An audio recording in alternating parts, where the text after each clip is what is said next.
And that speaks also to the legacy of empire, the legacy of the English language, the legacy of Britain around the world.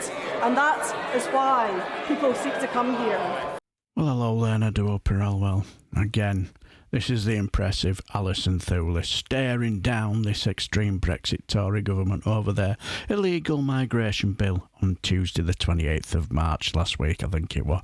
Yeah, no, it's a little bit late, but I'm a one-man band and I'm on my own, so I can't be everywhere at once.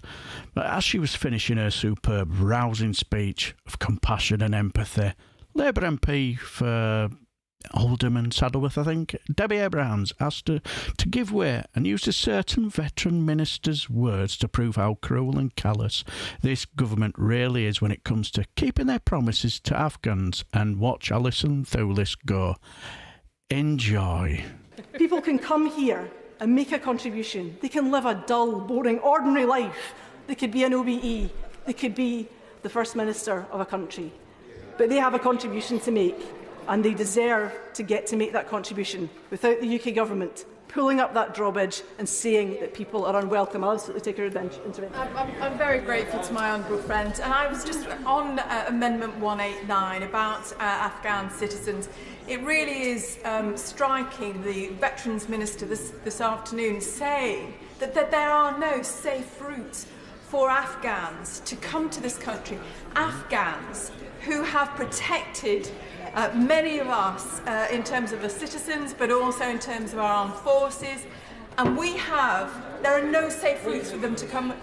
Don't you think that that's an absolute disgrace, given the promises that were made to them in 2021? Yes, I absolutely agree with her. And I sat through many phone calls with ministers at the time and with constituents at the time who were terrified for their family members. Many of them still don't know if they will get to safety at all, despite having applied through the process. They are waiting with an uncertain future in Afghanistan, where their lives are at threat, where their daughters can't go into education, where they're being pursued by the Taliban day in and day out. So the point of Afghans within this bill is particularly serious.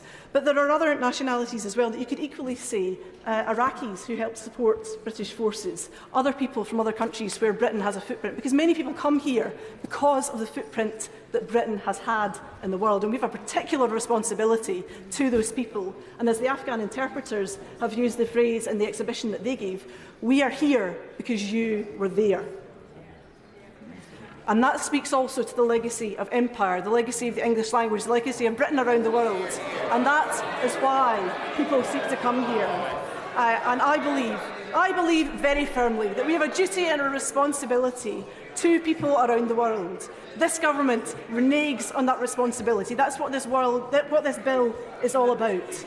And the real fear that I have is that, having seen Britain do this, that other countries will draw up the bridge, will pull up the drawbridge too, that they will renege on their international obligations because they say, well, if Britain can do it, other countries can do it too. If Britain won't stand up for human rights, why do we need to bother? If Britain doesn't stand up for the Refugee Convention, well, why should we? If Britain doesn't stand up for the UN Convention on the Rights of the Child, why should we bother either? Let's get children back into slavery and be trafficked all over the place.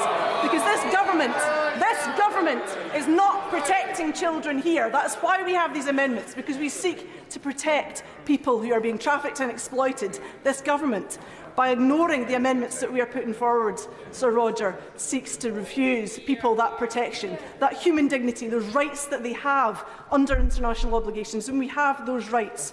We have those rights because of the things that we have done in the past. We should no longer have to put up with this government. Scotland needs independence because we can't trust this government to look after it. I have to say, totally agree with everything she said there. And also, if I ever wanted to be an MP, I would love to be like Alison Thewliss. Fearless, compassionate and full of empathy. Took no nonsense from that rabble opposite as well. Her speech was a full 20 minutes long, and I'm seriously thinking of just recording the lot and putting it on because she was just magnificent. And if I have to, they always say this, if I ever have to go into battle, I will be honoured to have Alison by my side, watching my back and fighting the good fight, because I know when it comes to it, she will come up trumps when it counts. What an amazing young lady she is. I'm strongly thinking of really recording it again, because I just thought she was brilliant, absolutely magnificent. Heart the size of a frying pan. And as you guys, I've got to say in Scotland, you're so lucky to have her. But what do you guys think? Let me know down below, and I shall bid you farewell and take care, my friends.